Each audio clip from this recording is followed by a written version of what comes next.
Hey guys, welcome back to Off the Record, where we talk about whatever we want. And today on Ask an Expert segment, we got Ron, professional MMA fighter here. Hello. A question I wanted to ask, because you also have a kid. A lot of people that are like in the NFL or pro fighters, like they actually don't want their kid to do the exact same thing that they did because of like head trauma or whatever. How do you feel about stuff like that? I'm okay with that. For my kid, it looks like he kind of likes it already because he's already in the gym. Like, he's already hitting the bag. Like, he's already grappling. He's already beating the shit out of the other babies? How old is he? He just turned 2. Holy shit. But it's weird. He's weird. Like, he's really fast and he's really strong. And so, like, we had him play with another 2-year-old his age, and he just, like, grabbed him to, like, come play with him, and the kid, like, flew. I was like, oh, no. I was like, this is bad. You weren't like, yes. No, because I'm like, oh, no. Like, he's going to get on timeout right now. Like, he's going to have no friends. Do you think the other guy's dad, he gets his ass kicked all day long, and then he sees his kid getting his ass kicked, and he's like, that's my fucking boy. Father like son. That's my little kid. But yeah, I mean, yeah. Because I've seen you, like, after a fight, like, your hands swollen, your shin, your knees, like, you have bruises everywhere. For you, it's like, it's all part of the fun, it's all part of the sport. Like, you don't mind your kid getting beat up like that? Yeah, or even being exposed. I mean, I think when he was like 1, I took him to we drove him to San Diego, and he watched a Muay Thai fight, like cage side. It was pretty cool. Yours or someone else's? Mine. Yeah, I was fighting. That was my last Muay Thai. Do you think he understood what was happening? Nah, but it's funny because he just laughs. So he sees me hitting somebody. I'm just like, bah, bah, bah. He's like, that's daddy. Dude, good thing he wasn't there when you got knocked out like these guys were. Yeah, right? He's gonna start pretending to be me. Yeah. Hey, Dad, look, I'm you. Oh, shit. Imagine if that against you. You're like, go clean your room. Like, why? Oh, this is gonna happen? Yeah, I was like, what? Are you gonna knock me out? But yeah, I don't mind. For him, I want to give him every possible opportunity to kind of gear towards whatever he ends up like kind of liking. Yeah. And so we're introducing him to everything. We have drum sets, guitars, like. So early. Soccer balls. He's only 2, right? Yeah, dude, he's playing with it, dude. With a soccer ball, he can dribble. It's freaking nuts. Like doing the wrong sport with it? With the feet, yeah. Dribble. Yeah, we took him to a park. He's like, dude. I'm like, dude, our kid's gonna be a freaking athlete. Don't get him into soccer, though, please. The world doesn't need more soccer. It's so boring. You guys had to move to a different country. If he really picks up soccer? Yeah, because American football, I mean, soccer sucks, right? Like, we're not known. You know, honestly, I don't really watch sports. Really? Oh, you don't have time for shit, huh? I'm weird, yeah. I don't watch TV really, and then I don't watch sports. You don't watch UFC that much? No. unless it's like a big card, or unless my teammates are on it. So, I mean, honestly, sometimes when my teammates are on it, I don't watch it. Because I get updates through our text groups, like minute by minute. I don't watch sports either. I don't know why. But why don't you watch yours? You don't watch your sport, though? No, because I mean, I do it all day and night, you know. And so if I'm watching a sport, usually it's not for leisure. Like if I'll go to Bart's house to watch the fight, I'm not really going to watch the fight. I'm just going to hang out with my friends. You know? Did you used to though watch it a lot when you were first getting into it? Yeah. Like you were really into it? Yeah, I was into it, and then you know I just started doing it, and so that kind of gave me my fix. You know, like when I watch a fight now, it's more like studying tape than kind of like watching like an entertainment show. I'm just like, And you kind of know too much too, huh? Like, you know, like let's say we write movies, and like in the beginning you're wowed by a movie, but then now once you can start seeing the structure of the movie, it's like you don't have the same exact enjoyment. Like I feel like if I watch a fight, I'm still getting wowed by it like crazy. For you, you're probably seeing like all the technical things. yeah, I'm studying. It's almost like I'm like studying homework. You know, I'm like watching like cool, because I'm trying to use and copy it. You know, I'm like, oh yeah, heck yeah, oh I'm gonna do that. I'm gonna do that tomorrow. When you see a knockout, do you feel the same way we all feel, where we're like, fuck yeah, that's sick? Oh yeah, that's primal. You know, you see, you're like, oh, that's so fun. I mean, it's like watching NASCAR car crash. You know, you're like, oh. Only thing I like about NASCAR. Yeah, you know, it's just violence is entertaining, man. It is. You know, and so when you see the most extreme level of violence, which is rendering somebody unconscious, like when you see somebody like get hit and you see like their soul leave their body, you know, that's entertaining as fudge. I'm like, man. When they just go like limp, like that one fight with fucking Jake. The Jake Paul and the Nate Robinson? Oh my god. I didn't see that coming. And all the memes that came out. I was like, oh, yeah, you see that, I was like, ooh, it's gotta suck. And you think you'd be okay with seeing like your kid like that one day? No, definitely not. Like, I mean, I'm gonna train him to. I mean, or as parents, you want to make your kids better than you, and so my aim is to make sure that he never gets knocked out. Yeah. Twice by the same punch, same kind of punch. By the same punch. But it's a part of the game, though. You know, the consequence is way crazier than the reward. No, I don't want to say that. It's like a different one from like golf or something like that.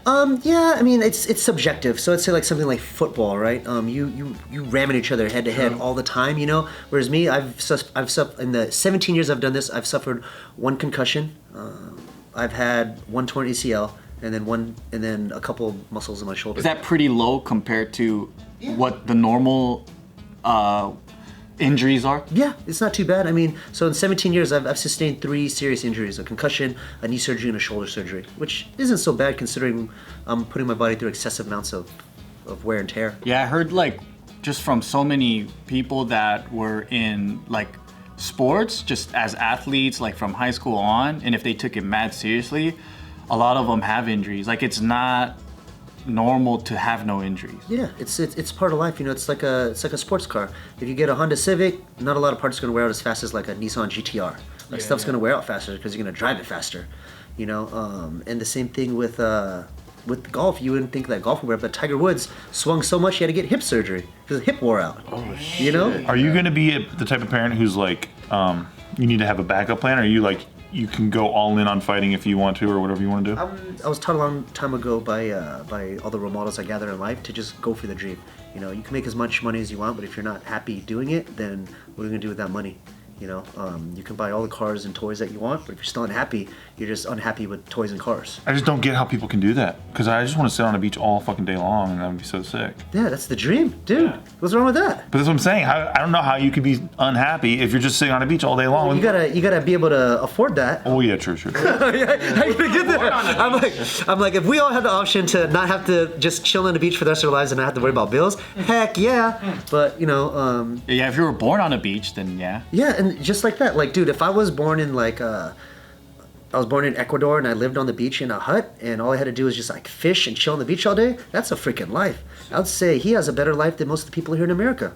You know, and he probably makes like $1 a month. Like one of the surfers back in the day in Hawaii, like he has a story of like, you know, this guy that was at a resort and then he was like, yo, how come you don't want to like make more money? And then he's like, why? And he goes, cause like then you can like retire and do whatever you want. And then he's like what? He goes, like get a beach house and then like you could surf all day. And he goes, I'm doing that right now. So he's like, why should I make more to do what I'm already doing? That's why I don't want to ever go golfing, because I don't want to fall in love with it, because golfing is so fucking expensive. No, it's not that expensive. I just started last week. You started? Yeah, I just started. What made you start? But my friends I work in the office with, they all play golf. And then so I was spending a lot of time with them, and so I was like, okay, I guess I'll play golf too. And then so I bought some clubs, $200. And I'm left-handed, so that's like harder to find. What about club fees? It's like if you go to a driving range, it's like $20 to go to a driving range. Yeah. What about like, don't you gotta like rent like a car you could drive it around and stuff? Yes, if you go to like the crazy bougie ones, yeah, those are expensive. But if you go to like a normal person golf range, I don't want to be with the trash though. okay, well then you gotta find like the friends that will get you in. Yeah. You can get a friend in, you know, and then tag along with them. But it can be relatively reasonable. Yeah, and you can get balls for like as cheap as like $1 a ball, you know, and then really that's it. What's fun about it? It's weird. Like, so you ever go to remember Bullwinkles? Is that a thing? Bullwinkle. Or what's it called? Like mini golf? Yeah. I like mini golf. Mini golf's fun as fuck. Yeah, like you ever go to those batting cages, you just hit the ball as hard as you can and it flies? Yeah. That's what I feel like it is with golf. Yeah, but I don't go to like, I gotta go every single day. You know, I just do it like once a I like the driving range. That shit's fun. Yeah, like the hitting stuff. Like it's like shooting, right? Yeah. Like what are you doing but standing there and like shooting bullets at something? Yeah. Like for hours on end. That sounds sick though. Yeah, it's dope. You know, and I would say golf is similar because you're just hitting a ball with a stick as far as you can and then trying to put it in a hole. I like the first part of that. That's why I think the driving range is really fun. Yeah. But needing to see the ball go in the hole, I don't have that need. Oh, then just go to the driving range. I think that's what I'll do. And the putting and stuff is just like the details you have into it. The mini golf part is like the mini golf details. Yeah, that's the details. Yeah, I'd say driving range plus miniature golf course. That's golf. I wish regular golf though had the cool little like houses that you can hit the ball into, or like the dragon's mouth and it comes out of a butt, you know, and like. Well, maybe you should do like a Joe's 18 holes. That would have been, yeah. I think I'm gonna do that. I think golf needs something like that. Like golf needs like an MMA competitor to come in and be like, "Yo, here's fucking golf." Like someone that's loud and causes drama. Yeah, and like you said, it has Dragon's fucking face that you got to get the ball into and shit. What's the opposite of miniature? Massive. Joe's massive golf. How about that? So the golf ball's like this big now? Yeah, and Everything's big. with dragons. Tight. Heck yeah. You can televise that shit. That sounds freaking fun. Can we make that happen? Watching golf on TV literally is one of the worst things I've ever had to do with my grandpa. Maybe you gotta really understand it to enjoy all that stuff. Yeah, it's like surfing. If you don't know surfing, it just looks like they're floating and turning on the water. But they look You know? sick though, looks sick, though. because they're fucking going like this. Yeah. Golf, like you see someone hit it right, and then they just zoom out, and you can't even see the ball go in the air. You don't even know what's happening. And all of a sudden, they zoom back in, and there's a ball that goes like that, and then- everyone's clapping. And everyone's kind of clapping. Yeah, kind of. Nobody's really going nuts either. Yeah. Yeah. Too loud. Yeah. I think it's a sport of calm people. Why is it only rich people that are into that shit? Do you have to wear khaki pants to play, maybe? We should have asked the real estate guy. Yeah. Why do you like it? He came in talking about golf, and he's like, I fucking rock at it, actually. So I'm like, oh shit. But so far, I've spent a couple hours with you. You have sold me more on golf than fighting. Maybe wear MMA gloves while you play golf. Oh, hit a golf club and then hit pads. Ba ba ba ba ba. Get the golf club back on. Hit another one. Dude, drive ranging plus pad hitting. That sounds fun. When you have people that come in and you train them, like, can you sense from like a person's energy, like, oh, you could be a fighter, or this guy can't be a fighter? I can sense if they're going to be good at it or not. How do you sense it? Just demeanor, their mannerisms, kind of just their work ethic, right? To say like if they're already like even the coordination, everything like that. But for me, like you can have as little talent as possible, but if you put in the work, you'll get good at it. Like I've trained people that have horrible coordination, horrible attention span, and like I'll say right hand onto your nose, they'll be like, okay, but over time, if they put in the work, they'll get right hand over your nose. Oh, we did it! We touched the nose, and just even little things like that are huge, Yeah. I got a guy that I train, and we're working on just getting into a fight stance, and because he's been in accidents and whatnot, he's struggling to like get that neurological connection. Just to stand? Just to stand in a fight stance. You don't go like, here's your money back, sir?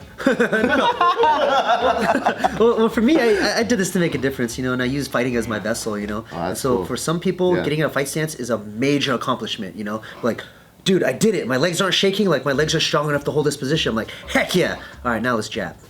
Next step. And so, like, you'll be surprised, man. Like, some people are more capable than others of the smallest things. Since you're a fighter and you like you analyze your opponent and shit, you ever just walk around a grocery store and go, I can kick that guy's ass, I can kick that guy's ass, I can take that guy no problem?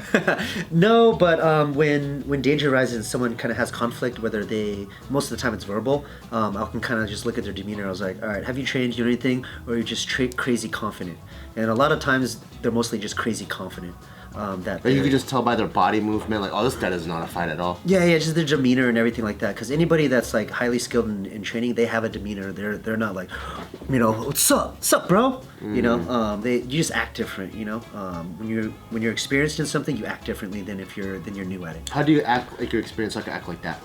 Because I don't have the acting. You go like, be careful. You don't know what you want. Oh, that's good. Yo, dang! Be careful what you pay for. Does that look like he knows what he's doing? You gotta all of a sudden develop an accent. You go, be careful. Okay, come on. You gotta do one of the main. Joe gets immediately knocked out. Boom! Fuck!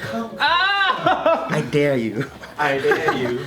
I don't know. It's just I guess the confidence of knowing that you're not any threat, or somebody's not any threat. Or you're to not you. in any danger? Yeah, there's no danger. Like in front of any human being, like I feel no danger, regardless of their size. I mean, even if they're a high level fighter, I'm like, we're not gonna go there. You know better. If anybody actually poses a threat to me, then we both should know better than be in the position that. When did that happen for you? Because like, obviously everyone's scared first, and then if someone was yelling and like being big, you're kind of like, oh shit. But then, at what point do you build that confidence where you're like, I can kill you? I would say after my third or fourth fight, Like a pro fight? Pro. amateur. Because honestly, the difference between amateur and pro isn't that big. I mean, it's kind of big, but at the same time, it's not that big. It's probably the biggest difference between not fighting and fighting, right? That's probably like the biggest. Yeah, that's the biggest gap. But from amateur to pro, the difference you'll see is, for whatever reason, in the pro level, you're much more aggressive. Guys just let it go much more. Like, you'll see some amateur fights and it seems like they're like just barely touching each other because they're kind of timid. And that's what the amateur leagues are for. But at a pro level, they will try to rip your head off. Wow. You know, no holds barred. But at the amateur level, you can still rip somebody's head off, just some people are more timid. And so there's a huge gap in like skill and performance at the amateur level. And so you have guys that are kind of like just, and then you have the same guy in the ring that will just be like, wah, wah, and then just try to like destroy them. And so like for me, I was the other side of trying to destroy people at the amateur level. And after my second or third fight, I was like, I could do this. Like, holy crap! Like, I could do. And at the same time, I was a bodyguard too, and I was doing security. So that really solidified. Like, hey, can I do this to like regular people? Because in security, you can't hit people. You can only manipulate them physically, or with your words too. But I was able to control people and not even lay one punch. So like I did security for 7 years. I never punched one person. Nice. Did you guard like? I mean, were you? That's why they say verbal self-defense. Were they for like celebrities or like rich people or? It was for nightclubs in Orange County and then and strippers. So walking them to their car, Yeah, and then to the pole. yeah, and then they would do that. They would do like private shows and stuff like that, or like private shows, Yeah. events, yeah. And I Private was just- concerts? Yeah.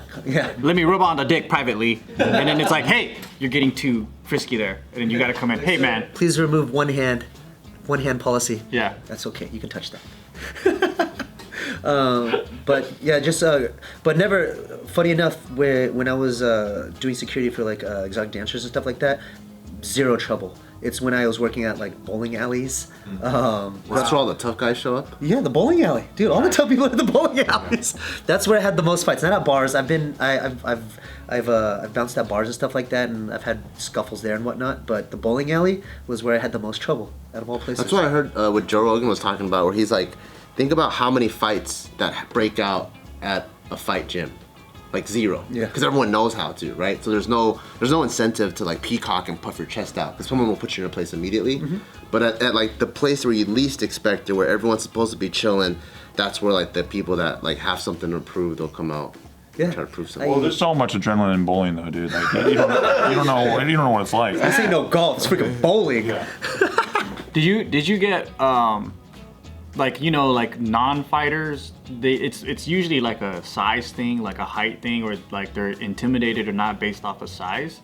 Do you feel like you had to work harder or something? Because for me, that was like me in high school. I felt like I had to work harder because of my size. Yes, I mean as everyday life. Well, I was lucky because I don't put a threatening out energy to anybody. Like I just. Well, because of that, doesn't that work against you as a bouncer? Oh yeah, definitely. So they're like, I could fuck this guy. Yeah, every place I ever worked, the first week of every place I ever worked gave me the most trouble because there's always regulars and they always try to test me, and so you know. What would they do? Let's see if I remember one. One is I had to watch the exit door and make sure nobody came through the exit door or came in and out, right? So I'm just standing there, and this guy walks out the exit door, and I stop him like, hey man, you can't walk out there with that beer in your hand. Yeah. And he looks at me, he up looking down, he's like. And then he continues the walk. I'm like, hey. He's like, get your hands off me, bro. And I'm like, you can't walk out with your beer in your hand. And then he's like, what, are you going to take it from me? I'm like, I'm going to ask you one more time, and then I'm going to remove the beer from your hand. And then he's like, you're going to remove this beer from my hand. And I'm like, yes. And so I put my hand on the beer, and he holds on for dear life. Yeah. And I'm like, do you come here often? He's like, yeah. I'm like, I've never seen you before. I was like, I'm new. I'm Ron. Hi. Like, if I remove this beer from your hand, you're never coming back here. I will blacklist you. And then his girlfriend's like, babe, it's not worth it. What are you doing? I just give him the beer. And he looks at me. He's like, you're lucky, bro. And then he lets go. Yeah. And then he drops it. And he's like, thank you. I'm like, now you can go outside. Was that so hard? And then he goes. You're doing the art of gentleness. Yeah. That's tight. Because you have to calm these people down. Yeah, you know? yeah. If I go, no, you let go, and we just escalate the situation. I get excited. Yeah, and then we're fighting. and then we're fighting. You Yeah, know? But yeah. but part of my job is to de-escalate the situation, you know, and that's why they wouldn't hire me if I walked in on the street like, hey, can I be a bouncer at your bar? I want to fuck everybody up. They'd be like, you can do our accounting though. When people do hear that you're a fighter, though, I've heard this a lot, that people try to test you a little more, like if you're out and about, like drunk assholes. No, not necessarily, because it's not like I'll go around announcing it. Like, one, I don't even look the part. I just look like a regular Asian dude, you know? And so they'll test me the first week, but word will get around like, hey, don't mess with the guy. He knows Kung Fu. You know, so that's always the line. It's always the line. You know, this guy knows Kung Fu. And funny enough, the little guy you see at any club, they're working there because they can do some damage. Usually guys are big. So if there's a little person there, it's because they can do some damage. So fuck with the big guys is what you're saying. Dude, they're pushovers. Yeah. In fact, every place I've ever worked, anytime there's trouble, I do the dirty work. When crap hits the fan, they stand there and they're like, Ron! I'm like, Come help me, Ron. Ling Ling, come help! I'm like, okay. Why is it? Because if the cops come, they at least suspect you too, or? No, because stereotypically the big guys don't know anything. They don't need to. They don't need to. They're refrigerators. If you're a big dude, you don't have to learn how to fight. Yeah, you just pick You somebody just up. kind of stand there. Yeah, They just and block it the works. door. Most of the time, it works. You just use your body. Like you go to like high security places, like you go to like Rhinos Gentleman Club in Las Vegas. They are all like football linebackers, dude. Like no one's starting trouble there, because they're huge and scary. They don't need people like me in there, because trouble rarely ever happens. But you go to a local club, guys aren't as big because they're not going to pay them as much. That's when you kind of test your boundaries. Like you look at him, I think I could take him. He's only like 10 pounds on me. Dude, they should put bars in MMA gyms. There would never be a fucking fight again. And people would learn quickly. You know, you weed a couple guys out, and they would learn pretty quick. You know, there have been MMA fights in bars though, like with cages inside of a bar as a show. That's freaking cool. like super low budget like shows. Like just pop up like a 10-foot diameter MMA cage and you just have people fight. Oh yeah, there's a lot of underground fighting too, huh? Yeah, there used to be a whole lot more, but then the commission blackballed it. So if they catch you doing an unregulated fight, they ban you from all professional sports. Wow. So they don't do it anymore. But they used to. They would call them smoker fights. You could literally just be like, yo, let's run some fights in here tonight. Let's call some people. Yeah. And then Fight club shit. but now, like, the commission will come in and be like, if they find out, they will 86 you from any professional event. Wow. And you won't get ranked. So you're not getting real fighters in there ever. You're like in a black book or whatever. Yeah, you're in the black book. They'll black book you, dude. It's crazy. Like it's like a crazy organization. Like you don't F with them. Dude, what are the underground guys doing then right now? They're fucked, huh? Come above ground, maybe. Oh yeah, that's good. There's actually a place they could fight now.